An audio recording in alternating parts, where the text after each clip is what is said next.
정리된 것들 이제 한번 다 띄워드렸었는데 그 안에 또 실수가 있었죠, 그죠? 이게 159번 해당 연습 문제가 일과 파워 값을 다 쓰라고 하는 거였는데 제가 이제 파워 값만 쓰면서 뭐 또 이일 값은 그대로 가져오고 뭐 이렇게 하면서 이거 두 개 쓰는 건데 여기 빠져있던 거를 단위만 바꿔가지고 조금 이렇게 교정하다가 잘못 쓰인 부분이 있어가지고 한 번 더 바로 잡습니다. 단순한 계산이라서 내용적으로 어려운 게 아닌데 여러분들 그럴수록 이렇게 쉬운 건데 왜 답이 이게 안 나왔지 하는 것들 더 의문 가지실 수도 있어가지고 다시 한번 말씀드렸습니다. 죄송하고요. 뭐 잘못된 점이나 이런 실수가 있으면 누구 탓이라도 할 수 있으면 좋은데 제가 그 모든 수업 자료 이런 것들은 제가 다 만듭니다. 제가 다 만들고 뭐 이런 거 제가 해가지고 누구 탓도 못하네요. 다 제 책임인데 뭐 잘하면 또 되더게요. 제가 잘한 겁니다. 그런데 이건 그렇게 됐어요. 자, 왜 9강이라고 되지? 9강 아니죠? 10강이죠? 또 못하네, 그죠? 10강인데 오늘 할 부분이 이제 마지막으로 중요한 내용이죠. 오늘 할 내용이 이제 구식력, 원식력 나오고 가분동량 보존 법칙이 나와가지고 내용상으로는 뒤에 유체역학은 별로 볼 게 없어요. 유체역학에서 학력하고 양력 빼면은 부력은 문제가 계속 안 나오고 있기 때문에 학력, 양력, 방향 판단, 학력, 양력 정확하게 어떻게 구한다 이런 거 공식 외울 필요도 없습니다. 그런 거에 대해서도 잠시 이제 뒤에 설명할 건데 그 부분 마무리하고 나면은 남는 게 이제 실제 문제에 적용하는 거 조금 더 연습하거나 좀 통합적으로 가분동, 뭐 선운동, 가분동과 선운동의 통합 그랬었는데 그냥 운동학과 전체 통합 그래가지고 나오다가 문제 중에서는 좀 간단하게 약식으로 풀 수 있는 문제들 유형도 있습니다. 그런 것들이 이거 등가속도 운동 아닌데 그럼 이런 거 어떻게 등가속도 운동 처음 풀어도 괜찮아요? 그런 거 물론 조건에 따라서 유의사항이 있지만 그런 것들 종합하면서 정리하고 출제될 만한 문제에서 이런 식으로 접근하는 방법들이 여러 가지 있다라는 것들 그러면서 내용들 앞에부터 필요한 게 다 정리가 되는 시간이 이제 뒤에 마무리가 되면서 그러면서 내용적으로는 이제 좀 쉬워지는 길만 남아있기 때문에 오늘까지만 좀 열심히 좀 모르는 내용 나오더라도 신경 써주시면 좋겠습니다. 어제도 또 질문을 들었고 당연히 뭐 작년에도 기본 강의 때도 질문 들었고 뭐 모의고사 끝날 때까지 시험 보기 직전까지 앞에 질문으로도 계속 올라오는 부분이었는데 토크 방향을 찾는 문제입니다. 그래가지고 이거 몇 가지 방법을 제가 또 개발한다고 잘 모르시겠는 분은 이렇게 한번 생각해봐라 하는 것들도 따져봤었는데 그 중에 하나가 어제 얘기한 방법이에요. 자, 일단은 회전이라는 데에 대해서 이거 잠깐만 또 설명하고 넘어갈게요. 회전이라는 것에 대해서 힘이 가해진 것의 토크 효과로서 그 회전이 이루어진다, 그 시작이 된다, 원인이 된다라고 생각할 수 있는데 회전이라는 거는 어느 지점을 축으로 해서 회전하느냐에 따라서 상황이 달라질 수 있습니다. 똑같은 물체라고 하더라도 상황에 따라서 여기를 축으로 해서 밑에 부분 축으로 해가지고 이렇게 시계 방향으로 각각 볼 수 있고 가운데 지점을 축으로 해서도 이런 회전도 할 수 있고 여기 축으로 해서 이렇게 회전도 할 수 있고 그런 회전들이 전부 다 특정 지점을 지나는 회전축 중에서 칠판면에 대해서 수직인 저 서 있는 사람 기준으로는 저에 대한 전축과 나란한 축에 대해서 회전하는 것이라고 또 볼 수 있고 또 여길 지나긴 하는데 저 기준으로는 저의 좌우축 여기 지나면서 여러 가지 회전축 중에 저의 좌우축과 나란한 축에 대해서 또 이렇게 회전도 할 수 있고 해서 문제에서 어제도 잠깐 또 말씀드리면서도 이슈가 나왔는데 그 22학년 도 문제 사람이 부채 들고 하면서 뭐였지? 갑자기 말이 생각이 나네.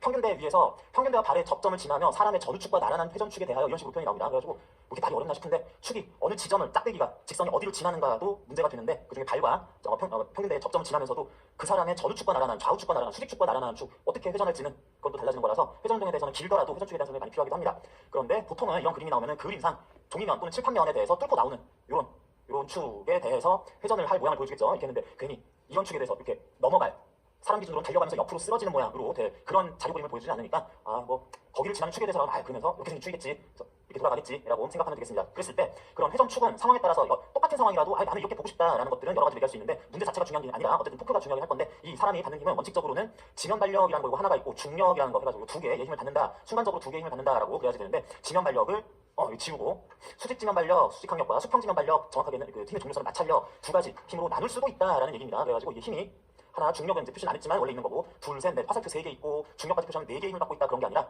지면발력과 중력 2개만 받고 있다. 이걸 또 이제 둘로 나누거나 이거 각각의 힘, 수직항력과 마찰력이니까 3개의 힘을 받고 있다라고도 얘기할 수 있는 것이 이게 현재 상황이라고 했을 때 그런 힘들 각각에서 3개 또는 2개 또는 3개의 힘에 의한 토크를 구할 때 회전축을 달과 지면 접점 부분이라고 첫 번째 놓을 수도 있고 질량 중심 기준이라고 볼 수도 있어요.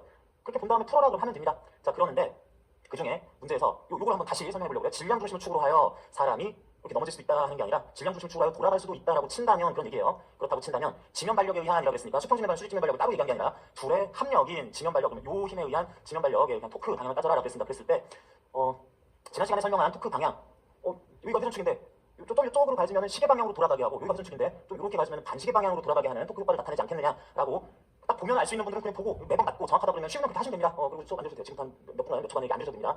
두 번째로 뭐라 그랬냐면 이렇게 나와 있을 때 힘의 작용점과 내가 지금 보고 있는 회전축에 대해서 요걸 둘을 일단 그어 놓은 다음에 거기에 나란하고 수직하도록 토크를 구하기 위한 힘을 분해를 하자. 요게 나란한 성분과 거기에 수직의 성분을 이렇게 분해를 하자. 그랬을 때 나란한 성분 무시하고 요것에 의한 회전 효과가 어느 쪽으로 발생할지 생각하면 좀 더 쉽게 얘기할 수 있다. 그러면 아무래도 여기가 회전축이라서 돌 건데 이쯤에서 이렇게 힘이 가질 때 반대로 힘이 가질 때 지금 같은 경우는 시계 방향으로 돌아간 효과를 줄 것이다 라는 식으로 판단하는 거 또 소개를 드렸었는데 거의 똑같은 내용인데 한 가지 더 이것도 어떻게 힘을 분해하더라 하는 게 좀 까다롭다고 생각하시는 분이 있다면 그러면은 뭐 똑같은 내용이지만 이렇게 한번 또 생각을 해보겠습니다. 이게 그림 잘 그려야 되는데 자꾸 이런 것도 개발한다고 하는데 그래도 어려우면 또 생각해봐야죠. 자, 이번에도 또 비슷합니다. 회전축이 있어요. 특정 힘에 의한 토크를 구할 거기 때문에 그 힘 가해지는 작용점을 찾습니다. 그 힘 작용점, 진영 발력은 진영과 발의 접점 되겠네요. 그거 둘이 이어요. 둘이 이었는데 좀 많이 이을까요? 이렇게 이었을 때 이렇게 이으면은 모든 구역이 이쪽 영역하고 저쪽 영역 둘로 나뉘어지네요.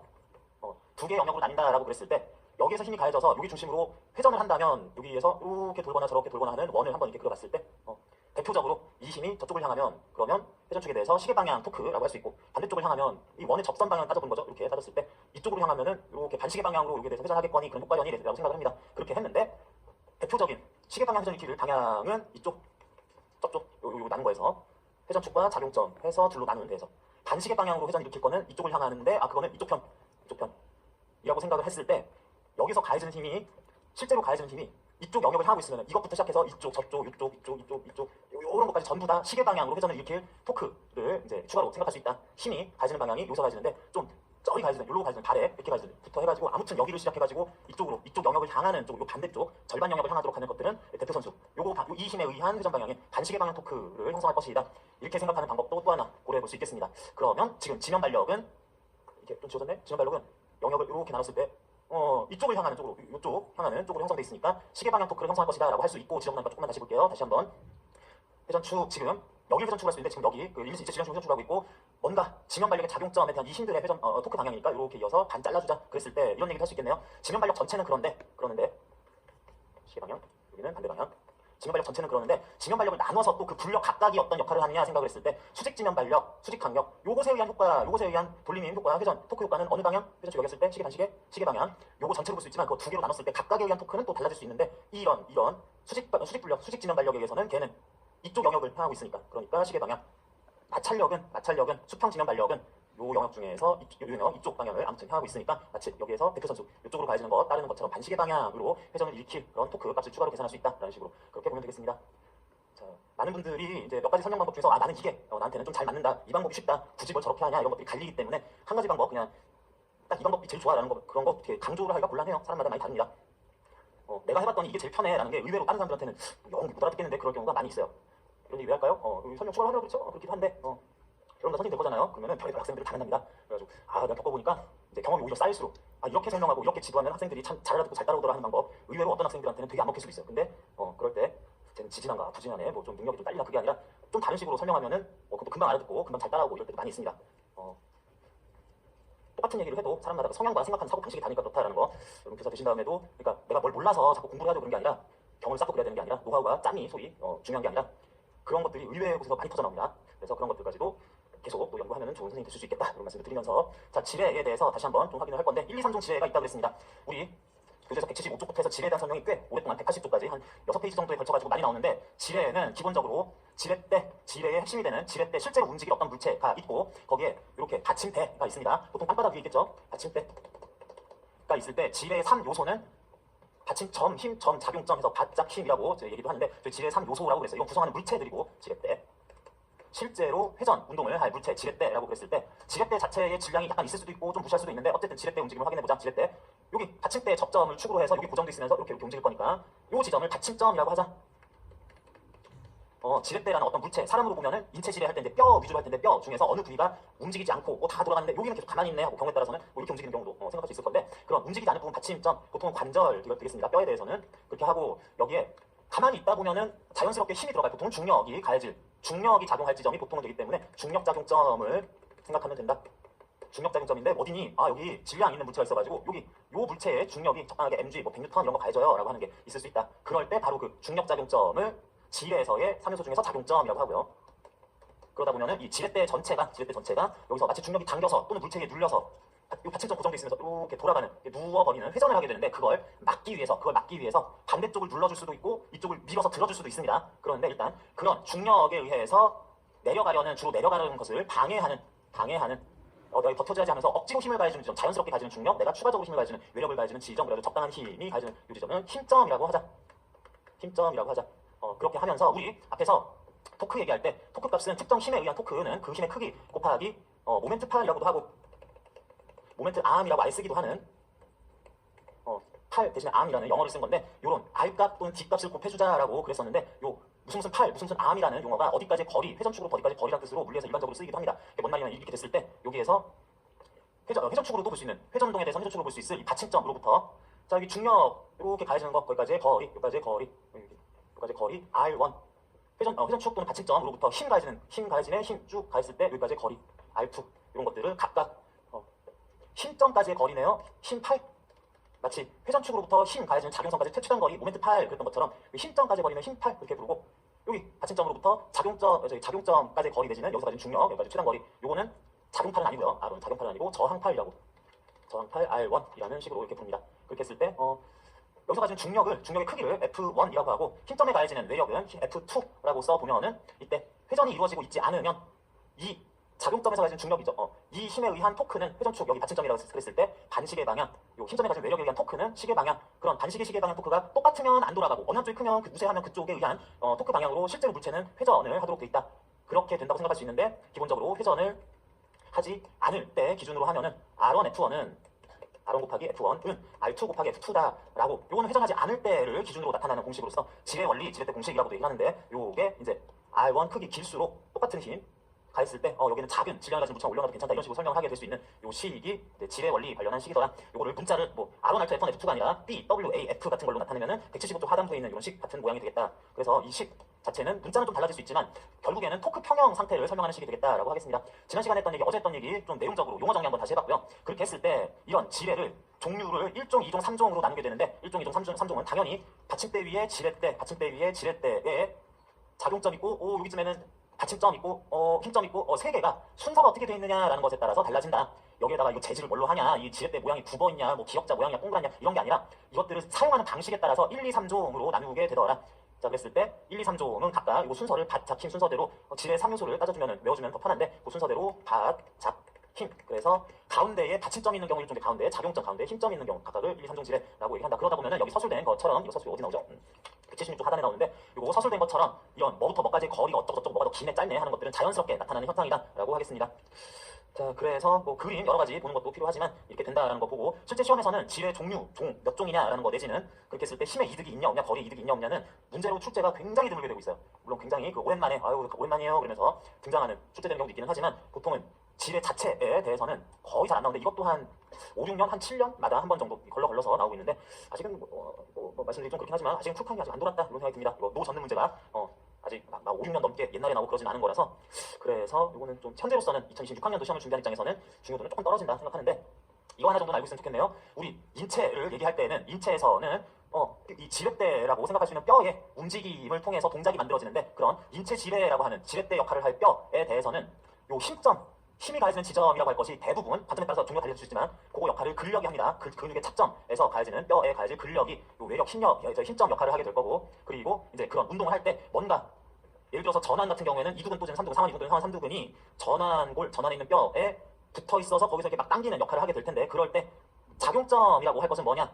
요 나머지 부분 그 인체 뼈 자체도 그렇고 이런 데도 중력은 가해지니까 질량이 있으니까 중력은 팔 전체에서 한 여기쯤에서 가해질 중력 그럼 작용점 여기라고 할 수 있고 여기에 덤벨을 하나 또 들고 있고 공이나 덤벨 같은 중량 물체를 하나 더 들고 있으면은 이것도 가해지면서 이것도 중력받는 것 작용점 역할을 할 것이 거의 중력 작용점 물체가 있는 질량 중심이라고 했습니다. 그런 지점에서 아래로 가해진 중력이 저항력으로 작용할 건데 이걸 극복하고 관절을 회전축으로 해서 올렸다 내렸다 버티고 있기 이런 걸 할 것이다 라고 그러면 근력 작용점 근육의 착점이 근육의 힘줄 착점이 힘점 될 거고 그럼 중량들 있는 거 질량 중심 거기서 중력 작용점 그런 데들이 지뢰로서의 작용점이다라고 이렇게 역할을 하게 될 겁니다. 그러면 뼈마다 어떤 근육이 어떤 방식으로 붙어서 주변에 있는 다른 인체 분절들의 질량을 극복을 하고 있느냐를 종류가 여러 가지로 나뉠 수 있기는 한데 인체 지뢰에서는 대부분이 3종 지뢰다. 아닌 것도 있는데 대부분은 3종 지뢰다라고 해서 이 정도 설명 더 특성에 대해서 한 번 정도는 3종 지뢰가 중요하니까 읽어보시면 되겠습니다. 요 내용들 중에서 임용 시험에서는 잘 나오진 않는데 건강관리사나 스포츠지도사 문제에서는 되게 단골로 출제되는 문제들 그것과 관련한 서술들 이런 것들도 있어요. 대표적인 게 요 내용입니다. 지뢰에 대한 내용. 임용 시험에서는 굉장히 드물게 간단히 출제되는데 건강관리사 스포츠지도사에서는 뭐 이런 특성이 있다. 뭐는 무슨 몇종 지뢰다 같은 거 그때 오히려 더 중요하다 하겠습니다. 자 그래서 지뢰에 대해서는 이 정도 봐도 되겠고 왜 이렇게 좀 간단하게도 보는 것도 가능하냐면은 뭐 출제 가능성도 좀 올해 2026학년도 시험 같은 경우에 좀 낮게 보고 있기도 하고 뭐 중요하게 다뤄주기 너무 얼마 안 됐고 3종 지뢰인데 하면 되고 두 번째로 풀이에 있어서도 한 요 정도 그런데 그것도 원리 따져보면은 중력에 의한 토크, 외력에 의한 토크가 평형을 이루는 토크 평형을 만족하기 위한 식, 이 정도 우리가 토크 개념들 구하는 방법, 모멘트 팔 구하는 거 충분히 연습을 했으니까 거기에 이제 약간 부가되는 내용이기 때문에 길게 얘기하기 할 필요가 굳이 없었다고 생각을 합니다. 180쪽 축바퀴 제1유형 바퀴, 제2유형 바퀴 시험에 안 나옵니다. 우리가 이렇게 공부하고 그러는 것이 그 운동역학으로서 뭐 운동이라는 것이 물리에서 얘기하는 운동, 움직임이라는 뜻도 있지만 체육, 스포츠와 관련한 뭐 기출문제도 보시다 보면은 사람이 어떻게 운동, 스포츠 무슨 종목을 하다 보면 이런 게 나올 건데 그런 것 중에서 축바퀴 들어갈 내용은 어디 갔죠? 쭉 넘어갔죠? 축바퀴 들어가는 뭐 스포츠 종목이 없습니다. 헬스기구 약간 이외에는 뭐 들어갈 종목이 없어요. 그래가지고 뭐 알아서 뭐 하게. 제 1유형 바퀴 저거 모르는데 몰라도 시험 문제 풀 수 있습니다. 그래가지고 이것도 역시 그 다른 시험에서 좀 더 중요하게 다룬다면 다른 시험에서는 중요한 내용이고 자전거 우리 시험에서 자전거라는 물체는 충분히 나올 수도 있는데 그랬을 때 이게 중요한 게 아니라 이런 구조 같은 게 중요한 게 아니라 그래서 사람이 그걸 타고 가면서 바람을 맞고 마찰력이 가해지고 경사에서 내려가고 올라가고 공면을 곡선주로를 달려가고 그러다 약간 기울어지고 이러는 실제 이 구조물에서의 지뢰 원리 내지는 바퀴 뭐 힘의 이득 이런 것들 안 물어보기 때문에 이런 것들은 참고로만 근데 이거 왜 있어요? 대학 교재에서 설명을 하긴 합니다. 그래가지고 그런 것들 참고는 하자 이런 식으로 듣겠습니다. 축바퀴는 시험에서 나올 가능성이 매우 낮다라고 이제 기출문제들을 봐도 병영을 봐도 이제 생각할 수 있고요. 자 그리고 내용이 어려워요. 내용이 따지고 들어가면 조금 어렵습니다. 자 그래서 시험에 나올 만한 거 위주로 상세 설명 필요한 것들 보자면은 드디어 나왔습니다. 이제 잘못 알고 있는 부분도 많은 구심력과 원심력 두 가지 개념. 이미 우리는 구심 가속도라는 걸 본 적이 있기 때문에 구심 가속도, 구심력 바로 연결되는 거 있고 추가로 원심력도 하나 알아보자라고 하는 거 이거 따지면 되겠어요. 자 구심력과 원심력 앞에 부분에도 몇 군데가 있었는데 수업하고 질문 받고 그러다 보면은 정말 그 5개념 잡혀 있는 분들이 많다라고 할 그런 파트 개념 중에서 그냥 갑자기 툭 치면 이렇게 5개념 되게 많이 널리 퍼져 있는데 어디서 툭 치면 일단 구심력 원심력 그래가지고 특히 원심력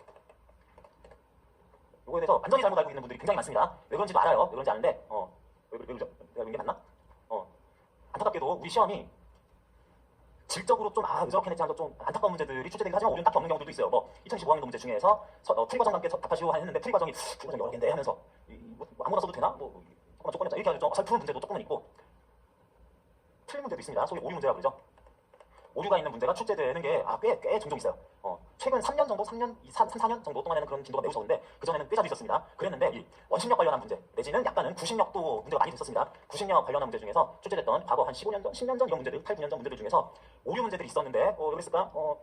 이걸 오류라고 짚어주는 그런 강사나 선생님들이 권사 선생님밖에 없었나 봐요. 그랬는데 그러니까 사람들이 이거 기출 문제네 그러면서 오류 문제 기반으로 문제 이렇게 푸는 건가 하다 보니까 다른 문제 나오면 또 말이 바뀌고 어쩌고 하면서 이상해지면서 이게 틀린 거 기반으로 이해한 걸로 뒤에 나오는 내용들을 끼워 맞추려고 하니까 틀리지 당연히 틀리지. 그런데 이게 아직도 바로잡아지지 않고 있는 것 같습니다. 그런 게 많은 것 같아요. 제가 노력을 더 많이 해야 되는데 제 역량 부족인 것 같습니다.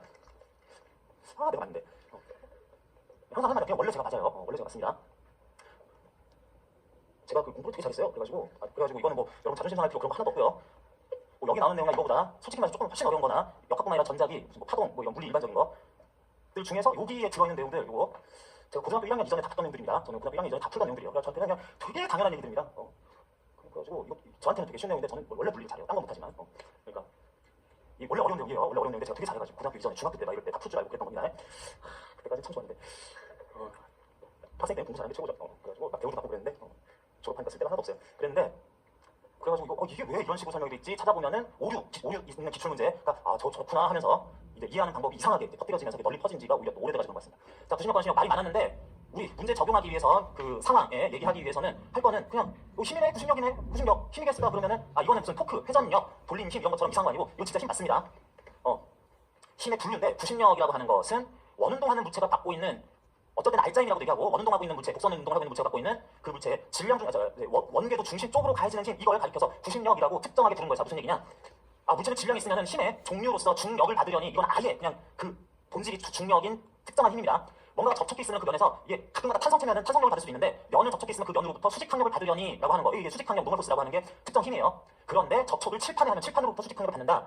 천장에 접촉을 해서 천장 수직항력을 받는다. 그런데 지면에 접촉을 하고 있으면 지면으로부터 받는 수직항력은 특별히 수직지면 발력이라고 얘기를 또 이렇게 별명을 하나 더 붙이는 것 뿐인 거고. 근데 거기서 이렇게 뭐 전기 쓸 수도 있고 미끄러지거나 이럴 때는 면에 나가는 방향으로 마찰력을 받는다. 마찰력 특수한 힘입니다. 그런데 지면으로부터 받는 마찰력은 또 별명이 수평지면 발력이라고 별도로 얘기하는 게 더 있을 뿐인 건데 그래서 우리가 주로 다룰 힘들은 맨날 중력, 그림의 중력, 수직항력, 마찰력, 가끔 가다가 탄성력 거의 잘 안 나오는데 이게 본질적인 힘들이에요. 본질적인 힘들로서 또 복습 또 잠깐만 해보면 이런 거 충격력 이런 거 있는데 충격력 이거나 평균 충격력 뭐 이런 거 있는데 그럼 이거는 이거는 이 힘들이 현재 작용하는 상황에 의한 양상 역할이 충격력이라고 또 분류를 할 때가 있다는 거죠. 중력을 구했는데 이건 실제로 가해지는 힘인데 이 세 가지는 그런데 중력에 의한 충격량을 구해서 적당한 크기, 중력의 크기 곱하기 시간 곱하기 충격량을 구해서 뭐 중력에 의한 충격량 한 다음에 양변을 시간으로 그 힘이 가해진 시간, 그 충력에 의한 충격량을 구하는데 쓴 시간으로 나눴어. 그러면은 충격량을 구하는데 사용한 힘으로써 평균 충격력 말하기다가는 중력선이 이 힘을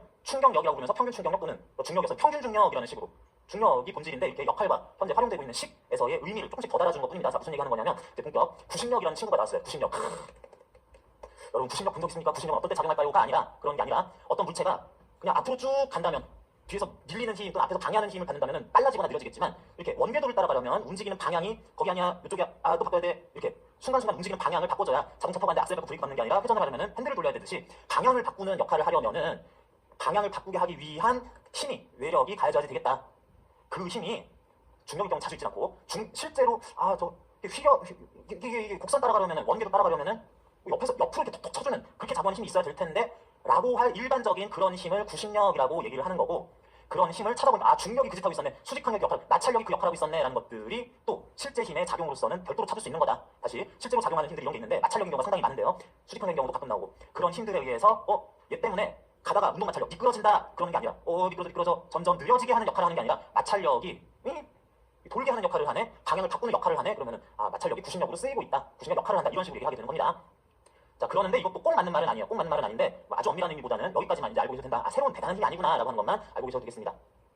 자, 그래서 구심력과 원심력 중에 구심력 먼저 얘기하는데 원심력 뒤에 할게요. 등속 원운동 하는 경우를 일단은 생각을 할 때 등속 원운동일 때 일정한 소응력 방향은 생각하지 않고 빠르기만 따졌을 때 등속 원운동이면은 점점 빨라진 운동이 아니라 일정한 속력 가지고 일정한 각속도로 이쪽이든 저쪽이든 도는 운동이니까 속력이 일정하구나. 등속 원운동이면 당연한 얘기다. 일정한 속력으로 원기를 따라 움직이는 운동 똑같은 얘기한 거죠. 등속 원운동은 이런 운동이다. 여기까지 봤을 때 그렇게 했을 때 속도의 크기는 일정할 거다. 등속 원운동 할 때에 대해서 볼 거다. 선언한 것뿐이에요. 그랬을 때 그런 속도의 방향이 계속 접선 방향 여기 있을 때는 저쪽, 여기쯤 했을 때는 이쪽, 이쪽이라는 순간 속도의 방향이 계속 바뀌게 될 텐데 그때 운동 방향의 수직 방향으로서 운동 방향의 수직 방향 저쪽도 있고 이쪽도 있는데 그 중에서 돌고 있는 원궤도 중심을 향한 쪽으로, 그러니까 바깥쪽 아닌 이런 방향, 지금은 이런 방향으로 가해지는 것을 구심력이라고 얘기한다. 속도에 대해서 방향을 변화시키는 역할을 할 것이다 라고 하면 되겠습니다. 자, 그래서 이런 게 구심력이라는 것에 대한 일반적인 개념이었다고 보셔야 되겠고요. 자, 그런 구심력은 다시 한번 182쪽에서 얘기하는 것처럼 원운동할 때 원궤도의 중심을 향하는 방향으로 원궤도 계속 도는 것 중에서 요 해머는 중심을 향할 방향으로 원궤도 안쪽 중심을 향할 방향으로 작용할 거다. 비스듬하게 또는 바깥쪽으로 작용하지 않습니다 라고 하는 거 밑에 그림 설명하고 같이 나와 있고요. 원심력은 하면서 머시기 나오는데 요거는 원심력 얘기할 때 조금 이따가 다시 한번 얘기합니다. 구심력은 곡선 경로를 따라 움직이는 물체 실제로 존재하는 힘인 반면 원심력은 가상의 힘일 것이다. 이것도 참고만 일단 해둘게요. 지금은 구심력은 실제로 존재하는 힘, 실제로 중력, 수직항, 마찰력의 역할이 현재 구심력 역할이다 라는 식으로 생각을 하게 된다. 이렇게 해보겠습니다. 자, 요 내용 일단은 이제 몇 번, 그래도 한 너댓 번 지금 반복하는 중이니까 이제 아실 거예요. 운동하는 물체가 원운동 할 때 구심력 떠올리는 거지. 등가속도 직선운동, 포물선운동, 투사체 포물선운동 할 때는 구심력 떠올리시는 거 아닙니다. 원운동 보통 육상 트랙에서 육상 트랙 보면은 여기 직선주로 있고 곡선주로 여기 반, 요게 원궤도 반원, 더 연장하면 원궤도 일부 돼 있죠. 그래가지고 요런 거 뛸 때, 달릴 때 자전거가 달리면 사이클 할 때에는 여기 경사가 약간 져있기도 한데 이런 부분에서 그냥 대충 곡선운동, 포물선운동 말고 투사체 포물선운동 말고 이렇게 원궤도 일부를 따라가는 경우 하면은 거의 웬만하면은 달리기 뿐인데 쇼트트랙 내지는 그 빙속 경기 이런 데에서도 이렇게 곡선 경로 이렇게 나오기도 하죠. 그런 경우에 나오게 될 거다. 진짜로 동그랗게 뱅글뱅글 도는 운동 이런 것들은 실제 종목에서는 찾기는 좀 힘들죠. 던지기 하는 것 중에 투 해머 할 때 투포환 이렇게 밀어 던지는 거 말고 투 해머 이렇게 돌려서 던질 때 그때 좀 돈다라고 하는 거고, 약간 원운동 비슷한 것으로서는 이제 골프나 그 야구나 이런 데서 타격 같은 거 할 때 배트, 골프채 같은 것들이 원운동을 좀 따라가기도 하니까 그 정도에서 주로 육상 또는 빙속 쇼트트랙 그 정도에서 가장 많이 나오고 자전거는 달리기나 마찬가지죠. 그런 거나 그 다음으로는 이렇게 좀 휘두르는 운동의 경우에 있어서 배트의 질량 중심 부분, 스위스팟 이런 특정 위치, 테니스 이런 것들 할 때 아니면 먼저 이렇게 동그랗게 라켓을 휘두를 거다. 그럴 때 가끔 그거는 아까 육상보다 조금 빈도 낮게 하면서 출제가 될 거다. 그러면 다이빙 이런 데서 나올 여지는 없을 거다. 수영 다이빙 이런 데서 나올 여지가 없을 거다. 그럴 때 우리는 구심력과 원심력을 떠올려야 된다라고 생각하고 충돌하고 이럴 때 생각도 할 필요 없습니다. 실제로 존재하는 힘이다. 방향은 원궤도 중심을 향할 방향이다. 그 정도 보고 이제 크기 공식 알고 계시면 되죠. 이게 투 해머죠. 해머를 돌리고 있을 때, 이렇게 돌리고 있을 때 원궤도 지금 따라가고 있네. 이쪽으로 가다가 이쪽으로 가겠네 하고 이렇게 나오게 될 겁니다. 동그랗다, 돈다 하면은 구심력 생각하면 된다 하는 거고요. 자, 그래서 구심력이라고 하는 것이 힘인데 선운동 방향을 따르는 시계 반시계 방향이 아니라 물체의 운동에 대해서는 원운동을 할 때 구심력 떠올려야 되는데 그때 등장하는 구심력은 각운동과 관련한 운동 그 물리량이 아니다. 구심력 벡터로서 그냥 F 이렇게 쓰기도 하고요. FC 이렇게 쓰기도 하는데 벡터로서 방향은 독특합니다. 원운동 할 때 나오지만 시계 반시계 방향이 아니고 오른쪽 위 아래 왼쪽 이런 식으로 비스듬하게 어느 방향으로 이런 식으로 나타날 방식을 따르게 된다. 그러면서 그 방향이 시계 반시계가 아니라 현 위치에서 원궤도 중심을 향하는 방향이다라고 하는 구심력 벡터 방향에 대한 부가 설명 조금 더 했고요. 구심력의 크기 공식 따라가면 됩니다. 구심력의 크기 m r분의 v제곱 이렇게 씁니다. 당연히 실제 계산할 때는 r분의 mv제곱 이렇게 해도 괜찮아요. 똑같은 식이죠. 그러는데 r분의 mv제곱이 아니라 m r분의 v제곱이라고 이렇게 쓴 이유가 조금은 있습니다. 왜 그럴까요? 써놓고 보니 왜 그럴 것 같아요? 우리가 이미 앞에서 그 가분동 역학 말고 가분동학 얘기할 때 구심가속도라는 친구를 본 적이 있어요. 구심가속도 제가 연습 문제에서도 중간에 하면서 구심가속도 한번 볼까 이런 문제 있었죠. 어떤 물체가 돌고 있을 때 회전하고 있을 때 이 물체의 속도 말고 각속도 말고 구심가속도라고 하는 것은 크기가 어땠더라? 공식이 있었는데 A는 R분의 V제곱 또는 R 오메가 제곱 미터 퍼 세크 제곱 단위는 당연히 가속도 단위 그대로 쓰는 것으로서 얘도 원운동하고 있을 때 이 순간 원궤도의 중심 이 순간에는 원의 이쪽으로 하는 이 순간에는 원궤도 중심 향하려면 이쪽으로 하는 방식으로 가르쳤었습니다. 거기에 질량 곱했어요. 뭐 적당한 구심가속도의 질량 곱해서 F는 MA네 하는 거 구심가속도의 실제 그 물체 질량 곱한 거 뭐 MA 힘 나오던데 그 공식을 똑같이 따라갑니다. 그러다 보니까 여기 M 옆에 두는 것에 질량에 곱하는 것에 구심가속도 크기 모양을 곱해야 된다. 구심가속도 이렇게도 나타나네. 그러면 M R 오메가 제곱 뉴턴이라고도 할 수 있겠다. 실제로 회전하고 있는 물체의 질량 곱하기 요 R은 여기서 쓰이던 R이에요. 그런 원궤도의 반지름 원운동 할 때 등장한다고 했으니까 원궤도 반경 반지름 V 선속도 몇 미터 퍼 세크 하는 거 똑같죠. 질량 원궤도 반지름 그럼 오메가는 뭐겠냐? 각속도. 그래서 구심력을 가르쳐주든 아니면 어떻게든 구할 수 있든 이 중에서 몇 개를 가르쳐준 다음에 나머지 하나 요 식에서 아니면 이 식에서 계산 조금만 해봐 하면서 풀이하는 문제들이 이제 나오게 됩니다. 그래서 그런 문제들 요 공식 가지고 다 풀어줍니다. 크기 얘기고 방향 얘기고 구심력 다 했고 끝 이렇게 돼요. 구심력은 그러하다. 원궤도 반지름 질량과 속력 또는 구심가속도를 이용해서 표현하기 이렇게 되다 보니까 MA F는 MA 하는데 R분의 V제곱 하는데 요거 또 구심가속도 부분 R 오메가 제곱이라고 쓸 수 있기 때문에 이렇게 써도 된다. 질문하시는 분들 중에 구심력은 언제는 M R분의 V제곱으로 구하고 언제는 M R 오메가 제곱으로 구할 수 있고 저 공식은 언제 쓸 수 있고 못 쓰는 거예요? 아무거나 쓰면 됩니다. 할 수 있는 거 쓰면 되는데 문제 풀다 보니까 조건에서 V 값을 알려줬다. 그러면은 M R V 이용해서 쓰면 되고 V까지는 안 알려줬는데 오메가를 대놓고 각속도 크기로 대놓고 알려줬다. M이나 R은 공통이기 때문에 뭐 요거 아니야 요걸 알려주면 그냥 요 쓰면 되는 거고 완전히 똑같은 식이기 때문에 의미가 똑같은 식이기 때문에 구분할 필요 없으십니다. 자 요렇게 되기는 하는데요. 요 식 알고 방향 알고 있으면 하는데 구심력 하면서도 그렇고 V 오메가 이런 거 나왔습니다. 뭔가 미터 퍼 세크 쓰는 V 값은 속도는 속도인데 속도의 크기라고 하는 게 지금 더 좋긴 한데 순간 속도일까요? 평균 속도일까요? 순간 속도인 게 원칙입니다. 당연히 여기 들어갈 오메가도 순간각 속도예요. 그래가지고 구심력을 이 반경은 그냥 뭐 여기로 도든 원궤도 돈다 그러면 R미터라는 원의 반지름은 일정할 거니까 이건 뭐 순간 평균 이런 용어가 의미가 없고요. 그래서 순간 선속도와 순간 각속도를 이용해서 할 거다라고 해가지고 여기서 쓱 갈 때는 10m per sec였었는데 꼭 중속 원동 아니더라도 어떻게 하다 보니까 원운동을 하기는 뭐 예쁘게 해 그래가지고 여기 갔더니 20m per second 됐다라고 그러면은 이 순간 이쪽 방향으로 물체에 가해지는 구심력은 물체 질량 있겠죠. R분의 10의 제곱 뉴턴 이렇게 계산돼 어떤 숫자가 나올 거고 요 순간에는 M 요거 반지름 R분의 20 제곱 해서 구할 값으로 요 순간에는 또 구해주게 될 겁니다. 그래가지고 어차피 순간값에 대해서 얘기를 하는 게 구심력이기 때문에 순간값에 대해서 얘기하는 게 구심력이기 때문에 원궤도를 따라가기만 하면 됐지 꼭 등속 원운동일 필요는 없어요. 등 가파속도 원운동, 속력이 점점 빨라지는 원운동, 등 가파속도도 아니라 속도 빨랐다 내렸다 하더라도 순간에 받을 구심력은 어차피 구할 수 있을 거다. 근데 시험에서는 원운동할 때 왜 이렇게 빨랐다 내렸다 하냐? 똑같은 속도로 드세요로 전제하는 경우가 시험에서 또 자주 나오긴 합니다. 그래서 이것도 하나 정확하게 알고 넘어가자. 뭐 이렇게 도는 게 일반적인 회전 운동이고 손도 나오고 있는데 이거를 모식화해가지고 어떤 물체가 질점처럼 있고요. 몇 초 동안에 t초 동안에 델타 세타라는 만큼의 각변을 가졌을 때 이때 있는데 이거를 까다가 붙여서 해가지고 속도를 뭐 해가지고 이용해 봅시다. 요런 그림 기하학적으로 구심가속도 구심력을 유도하는 그림입니다. 여러분 아실 필요가 없어요. 아실 필요 없는데 저는 왜 이렇게 감탄을 하죠? 이 그림이나 이런 유도 과정이 이 뉴턴 선생님이 하신 방법이에요. 뉴턴 선생님이 프린키트에다가 야 임마 되잖아 이걸 외워 그러면서 이렇게 쭉 써놓으신 그 1700년대에 유도하시던 방법입니다. 우리 시험은 안 나와요. 이거는 진짜 안 보셔도 된다 이거는. 이게 뭐 뜻이에요? 딱 하실 필요 없어요. 이 모양만으로 충분하다. 보겠습니다. 자, 그래서 이미 우리는 앞에서 구심가속도를 연습 문제를 통해서 이제 질문도 하시고 그러면서 공식을 외워놔가지고 지금은 이제 다시 보면은 이거 이미 아는 건데 하는 생각이 드실 수 있습니다. 구심력을 구할 때 F는 M에서 질량의 가속도 곱하던 그 자리에 있는 그 가속도라는 친구 이거를 구심가속도라고 한다. 그러면서 구심력과 당연히 같은 방향, 순간순간 같은 방향으로 구심가속도는 형성이 될 것이다 하면 되겠습니다. 여기 나온 얘기들은 이거 이제 핵심이고 방향 얘기를 할 거고 공식, 크기 공식이고 육상 트랙, 벨로드럼 사이클, 스피드 스케이팅, 빙속, 곡선주로를 이탈하지 않으면서 달리려면 이렇게 저렇게 해야 된다는 것들 써놓고 공식이 그렇다 보니까 뭐 어디 가냐 체중이 많이 나갈수록 질주속도, 체중이 많이 나가서 M이 클수록 질속도 빠지고 V값이 클수록 트랙 반경이 짧을수록 R값이 작을수록 구심력은 크게 작용하게 된다라는 식으로 그러기 위해서 인체를 내체로 키운다 이런 얘기들을 쭉 예시처럼 쓰거나 공식을 그대로 비례 반비례 관계들을 쭉 써놨습니다. 그래서 여기까지만 공식까지만 여러분들은 신경 쓰면 되고 대가시단 쪽 제일 상단부 쪽만 생각하면 되겠고요. 여기 보면은 그 어떤 사람이 나와서 뭐 달리기를 하고 있는 과정입니다. 그러는데 사진처럼 이렇게 나와 있어요. 사진처럼 이렇게 나와 있는 것에 하나는 그냥 그 학교 운동장 같은 평평한 육상 트랙에서 곡선주로 해서 입체적으로 보면은 요렇게 돌고 있는 순간에서 직선주로 달리다가 요렇게 돌고 있던 중에 요 반쯤 들었어요. 곡선주로 반쯤 돌았을 때 착 찍은 사진이고요. 이건 뭐냐 똑같아요. 이렇게 직선주로 곡선주로 운동장 이렇게 돌고 있다가 또 곡선주로 이렇게 돌다가 여기에서 오다가 달리다가 찍은 사진인데 아 여기는 곡선주로가 경사가 져 있다라고 해서 땅바닥이 평평한 데에서 돌다가 찍힌 사진. 땅바닥이 기울어져서 경사가 져 있어서 그 벨로드롬이나 자동차 그 경기장 트랙 그 서킷 중에서 이제 기울기 조절해가지고 좀 안정성을 도모하는 그런 데서 곡선경은 기울어져 있는 경우들이 많이 있는데 그런 것처럼 달리기 할 때 곡선줄에서 기울어져 있는 그런 경기장에서 찍힌 사진인데 그렇게 했을 때 차이는 사람이 뭔가 몸이 지면에 대해서 기울어져 있는데 사람의 몸은 기울어져 있는데 평평한 지면에서는 실제로 기울어져 계시고요.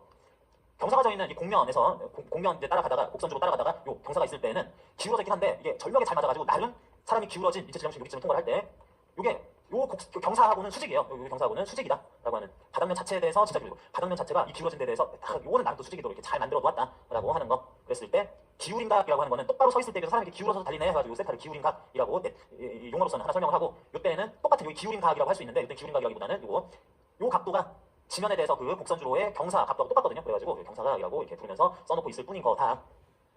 자, 그렇게 했을 때 뭐 요거는 지면 발력, 분해하면 수직 지면 발력, 수평 지면 발력, 수직 항력과 마찰력 나올 거고 W 웨이트는 중력, 사람이 받는 중력 이렇게 될 거고요. 요 둘을 합친 지면 발력을 힘이 하나 더 있는 게 아니라 이 힘을 여기다가 한번 중복해서 써놨을 뿐이다. F는 사람이 원래는 땅바닥에서 이렇게 비스듬하면 지면 발력이라는 거, 수평 수직 지면 발력의 합력인 지면 발력을 여기 한번 더 그리자 해가지고 이거 두 개의 힘이 아니라 이걸 한번 더 중복해서 그린 것 뿐이고요. 지금 그림에서는 합리적이기는 한데 원심력이 지금 표시가 되어 있습니다. 원심력. 아직 그 제가 설명 중에는 좀 생각을 했는데 원심력이 이루어져 있다. 뭐 이거 구심력 아닙니다. 구심력 아니고요. 뭐 이럴 때는 수직 항력이 지면 발력 역할을 모두 다 하고 중력과 원심력 이런 거 세 개의 힘 받을 거다 이렇게 분석을 하는데 요거는 이제 문제 보면서 확인 더 해주면 되겠습니다. 실제 그 문제에서 확인하시면 되는 거니까 기출 문제 가지고 여기 예제처럼 여기다가 심었으니까 그거 보면서 아 뭐 이렇게 많기는 한데 알았다 하면서 적용하는 거 빨리 연습해 보고 싶죠? 뭐 이래가지고 보시는 것처럼 이렇게 지면 발력이든 경사에서의 수직 항력은 또 이렇게 가지다 보니까 이런 힘이 나오게 되면은 자 우리는 2월 초 뭐 이때까지는 어떤 좀 고약한 습관이나 그런 성향이 생겼죠. 비스듬한 거 보면 그냥 불편해요. 아 옛날에 남편데 이상하게 수업 듣다 보니까 비스듬한 건 좀 마음이 불편해. 그래가지고 아우 비스듬해 이런 거 보면 편한 이게 뭔데 그러면서 불편합니다. 그러면 얘네들은 이거를 수직 수평 방향으로 분해해주자. 어쩔 때는 이게 기울어지는 게 더 편할 때도 있지만 보통은 이렇게 지우고 이렇게 펴니까 편안하잖아. 수직 항력 그걸 수직 수평 방향으로 분해하면 편안하게 되는 이런 일들이 생기게 되니까 이렇게 하기 위해서 우리 교재 185쪽에서 185쪽 아닌가? 183쪽이죠. 맨 아래 이렇게 비스듬한 힘이 있으면은 좀 나눠주세요. 위아래 좌우 방향인 걸로 이렇게 분해해주세요라고 할 때 이런 각도 잘 사용해가지고 요거는 요 각도가 세타라고 했어요. 요거는 코사인 세타, 실제 수직 항력의 코사인 세타, 이건 사인 세타가 되려니라고 하면서 분해해주는 거. 뭐 이렇게 해서 fx는 f 사인 세타라고 하면 된다. fy는 f 코사인 세타라고 하면 된다라고 하는 식으로 삼각함수 코사인 사인 이거 이용하지 말면 사용할 수 있는 거네요. 그대로 들어가 있을 뿐입니다. 뭐 그렇게 해서 이것저것 하다라는 거 좀 부가적인 공식도 나오는데 이거 그 183쪽에 나오는 공식까지 하나하나 다 보려면은 이게 특별한 공식이 아니라 자연스럽게 풀 수 있는 건데 너무 귀찮아요. 너무 성가시고 이거 실제로 효용이 그렇게 많지 않습니다. 그래서 기본 강의 하는 동안에는 굳이 하나하나 설명하지 않겠는데 전기하고 정리하다 보면 나오는 결론이라서 요까지는 뭐 하고 싶은 분들은 이렇게 쭉 뜯어보고 유도해 보시는데 184쪽은 패스 하시고요. 풀다 보면 자연스럽게 나오는 내용들이요. 특히 이거 탄젠트 나오는 거, 탄젠트까지 얘기하면은 우리 좀 부담이 커지니까 저거 몰라도 문제 다 풀 수 있으니까 저거 모르면 절대 못 푸는데 이런 건 없어요. 별로 그렇게 쉬워지지도 않고 해서 그렇구나라고 할게요. 자 이렇게 달리기 하려고 그러는데 각도 구해라라고 하면서 이거 특수각이 아닌 각도도 나오고 해가지고 숫자가 좀 예쁘지 않아요. 그래가지고 뭐 마찰기 수기도 나오고 그래가지고 요거는 잠시 생략하고 진짜 전형적인 문제로 보겠습니다. 그래서 186쪽이에요. 그 여기 이상한 문제, 제가 좀 넘어가는 문제 중에 대학 교재 중에서 이런 예제 연습 문제가 있어가지고 이걸로 연습하면 괜찮나 하는 것들이 좀 쉬워놓은 것들이 있는데 이거 빼기도 애매하고 그래가지고 그러는데 거기에 숫자를 그렇게 좋게 쓰지 않는 앞에도 보면 세타가 16도 이렇게 나오는 그래서 익숙하지 않은 숫자 나오고 숫자 딱 떨어지지 않는 것들이 있어가지고 시험에 맨날 나오는 그런 자료들 가지고 이렇게 보겠습니다. 자 질량이 45kg인 사람이 트랙을 돌고 있는 모습이다 그랬어요. 이 사람은 직선주로는 열심히 달리고 있었고 곡선주로에 진입을 했습니다. 곡선주로는 여기까지는 직선이었다 치더라도 곡선주로 영역은 좀만 연장하면 원 모양 이제 나올 건데 그중에 일부만 돈다면 좀 직선주로 가겠죠. 그러니까 원궤도 돌고 있다. 원궤도 일부를 잠깐 반만 돌고 있다 할 수 있고요. 그랬을 때 이 사람이 도는데 여기는 그냥 그 평평한 학교 운동장 같은 데가 아니라 여기 조성이 잘 돼 있어가지고 여기 기울어짐이 있어요. 여기 안쪽으로 이게 경사가 있어서 이 사람이 돌고 있는 걸 위에서 하늘에서 내려다본 모습 돌고 있구나. 그 사람이 달려가고 있을 때 여기쯤 달려갔을 때 하늘에서가 아니라 지상에서 정면을 찍은 모습 하면은 이렇게 생긴 공면을 따라서 달리기를 하다가 이렇게 직선 이렇게 가겠죠. 그럴 건데 정면 모습 해가지고 요 경사는 지면으로부터 30도 기울어져 있음이라고 하는 것까지 그림에도 설명에도 나와 있습니다. 그랬을 때 주자는 경사면에 대해서 수직인 각도로 기울어진 상태 유지하며라고 했는데 이 말이 조금 문장이 어렵습니다. 경사면의 수직인 각도로 라고 하는 거는 경사면에 대해서 인체 수직축이 정확하게 수직 방향 경사가 이렇게 있는데 이 사람이 또 거기에 대해서 또 애매한 각도를 가지고 있는 게 경사에 대해서는 수직인 식으로 되어 있는데 그러다 보니까 겉으로 보기에는 기울어진 상태로 그런 정도를 잘 유지를 하면서 속력으로서는 5m/s 일정한 속력을 가지고 달리기를 하고 있다라고 이제 여기까지 얘기가 나왔습니다. 자 이게 뭔 말이냐? 원운동 하고 있으니까 구심력 얘기 나올 것 같고요. 구심력 하다 보니까 구심력의 방향 뭐 이런 거 나올 것 같고 구심력 하니까 뭐 문제 풀 때는 뭐 중력이니 뭐 수직항력이니 마찰력이니 이런 거 확인해줘야지 생각도 들면서 구신력 역할을 할 힘이 등장을 하면은 그 힘에 대해서는 방향은 알아서 판단해 주시고 그렇게 했을 때 구신력의 크기 구하는 공식이 또 필요할 것이다. 단위는 뉴턴. 방향 물어보면 또 대답하면 되고. 그랬을 때 이런 거 계산할 때 쓴 m은 45를 씁시다. 질량 m 매스는 45kg 씁시다 하는 거고 원동하고 있는데 그 선속도, 속도, 접선 속도가 5m/s 속력 이런 표현 나왔으니까 V는 5예요 라고 하는 거. 이거 45예요. 이거는 V는 5예요. R 자리에는 라지 R이 있을 겁니다. 하고 있고 각속도는 안 가르쳐줬네. 조금만 노력하면 구할 수 있겠네 싶은 겁니다. 그래서 이런 식으로 힘을 다 구해야 되면서 구신력 얘기 나올 때는 공식에다가 넣은 숫자는 이러이러하다라는 것들 얘기하고 있는 겁니다. 자, 그랬을 때 곡선 경로 트랙에서 현재 구신력을 몇 뉴턴 받고 있느냐라고 하고 있습니다. 이게 조금 얘기가 많이 이상하긴 한데 곡선 트랙이라는 것으로부터 사람이 받는 힘, 트랙이 준다, 사람이 받는다라는 의미가 약간 있기는 한데 그렇다기보다는 곡선주로를 달리는 동안에 그러니까 직선 말고 곡선주로를 달리는 동안에 받고 있을 뭔가 구신력은 몇 뉴턴인가라고 물어보는 얘기입니다. 자, 그래서 요거 풀면서 이런 일반적인 문제 푸는 방식 다 정리가 그냥 원칙적으로 다 될 거예요. 자, 이 사람이 이렇게 돌고 있는데 일단 속력이 일정하기 때문에 속력 V값이 일정할 거기 때문에 등속 원동을 따라가고 있을 거니까 이때든 여기 지날 때든 그때의 구신력, 구신과 속도, 그때 구신력 같은 것들은 방향은 바뀌지 않고 크기가 일정할 거예요. 물론 앞에서 얘기한 것처럼 구신력은 순간 구신력을 구할 수 있는 거기 때문에 속력 바뀌어도 되지만 안 바뀌면은 그냥 계속 일정하니까 편안하네. 여러분 거라고 만약에 생각하시면 되는 거고 그렇게 바뀔 구신력 계산식에 따라서 답해 주시면 되는 건데 아싸 구야지 오면 없네. 그래서 쓰려고 했더니 M 45kg 곱하기 R V는 5 25 해가지고 R 하면서 구신력 구하라고 했으니까 공식에 넣으려고 했더니 몰라요. 이게 뭐지 싶습니다. 자, 이 뭐지 싶은데 이럴 때 쓰는 것이 여기 보면서 물체가 받는 힘 이것도 다 구해야 되네. 구하시면 됩니다. 자, 이런 식으로 나타냈을 때 사람의 질량 중심은 여기쯤 있을 거고요. 그게 요 발과의 접점에 대해서 경사면에 수직으로 가다 보면은 딴 게 있는 게 아니라 팔, 귀 뭐 이런 게 있는 게 아니라 질량 중심을 통과한다. 질량심 기준으로 생각하시면 되고요. 자, 이렇게 나오면은 힘 찾는 거는 습관이죠. 여기서 중력을 아래로 받겠다. 기울어졌거나 말거나 지면에 대해서 연지가 아래 방향으로 중력을 받겠다. 지구가 사람한테 가는 중력 45kg이고 특별한 거 없으면 중력 가속도는 10 사용하면 된다. 그래가지고 450N 크기로 아래로 가지고 있다. 이렇게 얘기하고 싶고요. 그리고 사람이 받는 힘 또 뭐가 있습니까? 뭐가 있어요? 수직항력 받겠죠. 지면으로부터 받는 수직항력, 지면으로부터 받는 수직항력이 요 면에 대해서 수직으로 가지다 보니까 지금 조건상 이 힘의 작용전지나 작용선은 질량 중심도 통과를 할 거예요. 그래가지고 요래 해가지고 이렇게 가해지겠다. 그리고 원칙적으로는 마찰력이 가해져야 됩니다. 원칙적으로는 마찰력이 가해져야 되는데 마찰력은 지금 가해지지 않는다고 이렇게 벨로드럼 곡선주로가 경사져 있을 때는 마찰력은 작용하지 않는다라고 얘기를 해줄 거예요. 다 써줍니다. 안 그러면 문제가 되게 어려워져요. 그래가지고 물리 문제 중에서도 좀 더 계산이 많아지는 문제 수준으로 어려워져가지고 어릴 때는 마찰력을 계산하지 않아도 되도록 이렇게 해가지고 사람의 반응이 두 개밖에 없어요. 두 개밖에 없습니다. 이렇게 했을 때 자, 여러분들 원심력 얘기를 제가 조금 미뤄놓고 있는데 이거 하나 지금 보면서 할게요. 구신력과 원심력은 크기가 고 방해받는다 이런 말 하면 안 되고요. 구신력과 원심력은 기본적으로 소위 동전의 앞뒷면과 같다 그런 관계 있다라고 얘기하겠습니다. 뭐 앞면과 뒷면은 동시에 존재하지 앞면만 있는 건 없긴 하지만 등장할 때는 앞면만 등장하지 뒷면이 동시에 등장하지 않는 것처럼 원심력과 구신력은 되게 친한 애들인데 엄청 얘들은 밀접한 관계에 있는데 얘네들은 동시에 한 그림에 표시할 수가 없습니다. 동시에 표시할 수 없어요. 원계도 돌고 있으면 구신력 표시할 때 있고 원심력 표시할 때 있는데 구신력 원심력은 동시에 표시할 때가 없고 그리고 얘네들이 사용법이 매뉴얼이 상당히 많이 달라요. 얘들은 되게 비슷하다보다는 굉장히 다른 점들이 중요하게 구분해야 된다라는 거 스스로 이제 얘기합니다.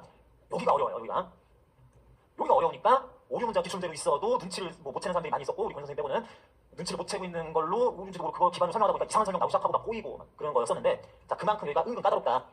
잠깐 그 경고 내지는 주의 사항 전달했습니다. 자 그런데 여기에서 그림을 봤을 때 이 그림에서는 원심력 표시 안 합니다. 하면 되게 이상해져요. 그리고 구신력 표시를 할 수도 있는 거고 자 여기에서 원심력 표시를 할 수도 있고 구신력 표시를 할 수도 있어요. 그러니까 문제 풀이 접근 방법이 두 가지예요. 이렇게 정면으로 보고 그러니까 위에서 봐가지고 돌아가는 모습이 보이는 게 아니라 나는 정면을 보면 이 사람이 슥 지나가는 모습이 보이겠죠. 원궤도가 잘 안 보여요. 이럴 때는 원심력 표기법이 있고 구신력 표시 방법이 있다. 이렇게 하는데 원심력 표시 방법은 조금 이따가 얘기하고요. 지금 구신력 위주로 했으니까 구신력 표시를 하고 싶은데 구신력은 상황이 좀 까다롭습니다. 자 여기 똑같은 문제 원심력으로 푸는 것도 이제 해볼 거예요. 여기서 중력 받는 거 이거 여러분 이제 잘 하시죠? 여기서 수직항력 받는 거 여러분 이것도 이제 잘 하시죠? 이건 450m선인데 이거는 이게 뭐 어떻게 되는지 잘 모르겠어요. 잘 모르겠는데 크기는 모르겠는데 이런 거 나오면 나는 불편하다. 영 불편해가지고 이거를 분해를 해주고 싶다. 분해를 하자. 어떻게 수평 방향과 수직 방향으로 이렇게 보조선 이렇게 그릴 수도 있고요. 그랬을 때 이렇게 긋게 되면은 여기 각도가 30도가 나옵니다. 그래서 적당한 크기의 힘 원래는 이제 핵심적인 두 개 있었는데 그 중에서 하나를 분해해서 쓰고 싶은 건데 이렇게 하면은 지면에 대해서 수직 이렇게 되면 여기가 30도, 이 부분 30도 나오게 된다. 이거 좀 찾아줘야 되고요. 그러면 원래 저 수직항력 그 지면 발력의 크기를 F라고 그랬을 때 그 F의 지면에 대한 연직 성분, 공간에 대해서 위로 향하는 성분은 적당한 아직은 모르는 수직항의 크기 곱하기 코사인 30 나오게 돼요. 그리고 요거는 적당한 크기 F에 대해서 사인 30 이렇게 나오게 됩니다.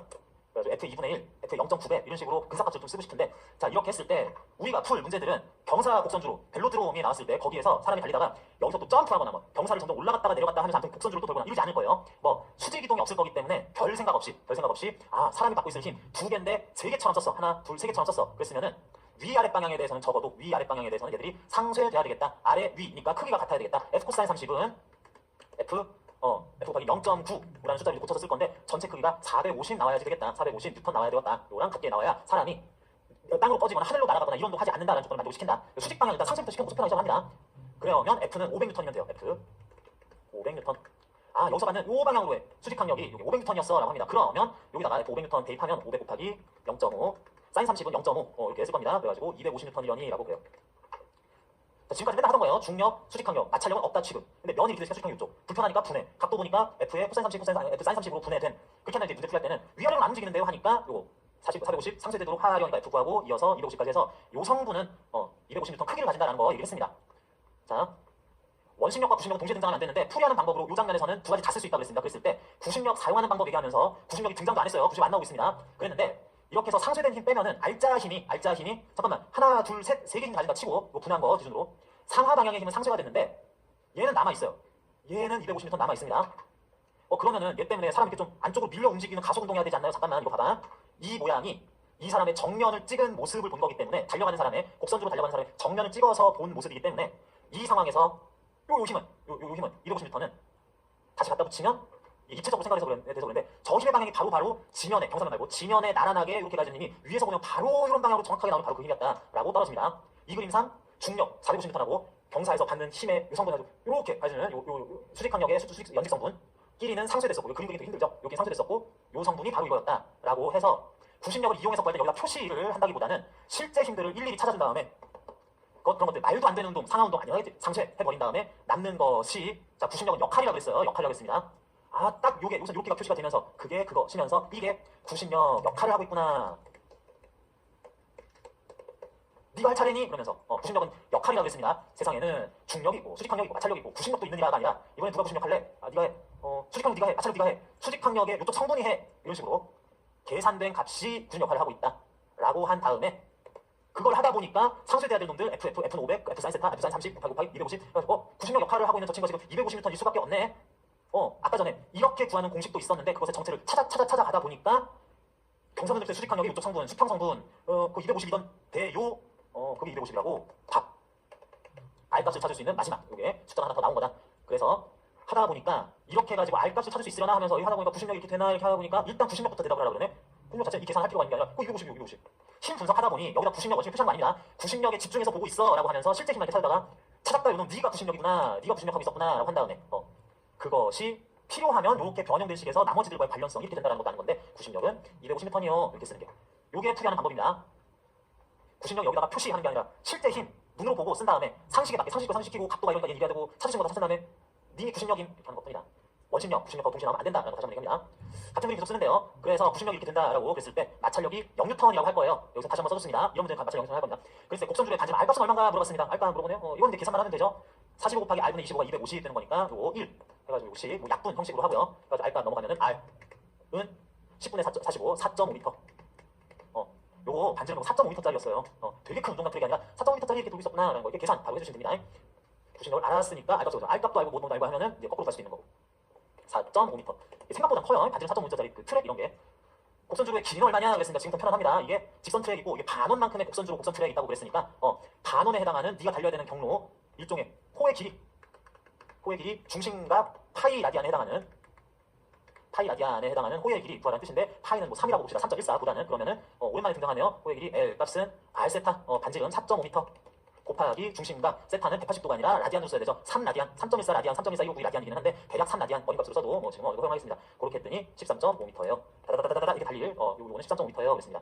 각속도 오메가 값 물어봤습니다. 각속도 오메가 값은 여기서 다 구한 250이 또한 요 해서 250N이 요렇게도 쓸 수 있으니까 M, R, 오메가 제곱 해가지고 쓸 수도 있으니까 M 45 집어넣고 R값 인지 알죠? R값 4.5m 해서 250은 해가지고 여기서 구할 수도 있는 거고 아니면 각속도 오메가에 대해서 V는 R 오메가 하는 거니까 오메가는 R분의 V로부터 4.5m라는 요 R은 원운동할 때 나오던 그 선속도 각속도 관계니까 R값 원의 반지름 4.5m분의 V 5m/s라고 그랬었죠. 선속도의 크기 이용해서 구할 수도 있고 이걸로 구하나 저걸로 구하나 뭐 루트 씌워서 구하나 뭐 하나 답은 똑같습니다. 그래가지고 오메가 라디안 퍼 세크라고 계산하라고 돼 있으니까 미터나 미터 퍼 세크 사용하면 그대로 되겠다. 요거는 딱 떨어지지는 않네요. 0.9분의 9분의 10 라디안 퍼 세크 이렇게 좀 딱 떨어지진 않긴 하는데 이런 것까지도 알고 있는 공식으로부터 쭉 구하는 거 가능했었습니다.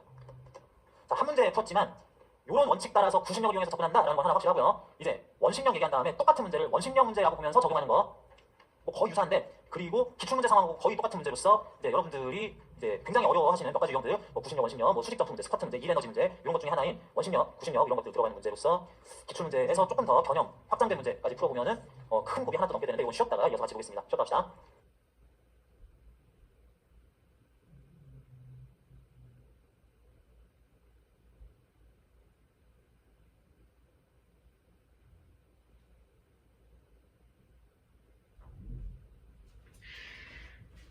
그렇구만.